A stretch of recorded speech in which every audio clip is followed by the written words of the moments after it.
Let's go. পাখি এঁকে দেখাবো আজকে। আগে পেন্সিল দিয়ে স্কেচ করে নিয়েছি আঁকার সুবিধার্থে। তো এই হলো পাখির তুতা পাখি। এখন পা এঁকে নিচ্ছি, পায়ের নিচে লেজ, মাঝখান দিয়ে একটি গাছের জন্য। এবার ঠোঁট এঁকে নিব, ঠোঁট, চোখটা এভাবেই হবে যেভাবে হওয়ার। তো গাছটা এই গাছের উপরে বসে আছে, গাছের কিছু পাতা দিয়ে দিলাম। তো বন্ধুরা দেখতে থাকুন তুতা পাখি কীভাবে সহজে আঁকা যায়। একটু রং করে দিলাম ঠোঁটে এবং গলায়, কিছুটা লাল রং থাকে তুতা পাখির সাধারণত জানেন।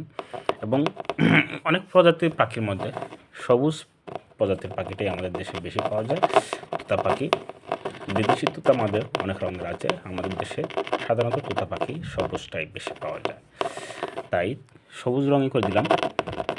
গাছের ছায়াবৃত্ত ডালে বসে আছে, কিছু গাঢ় সবুজ যে অংশে থাকে, তাই এই অংশে ওকে দিলাম।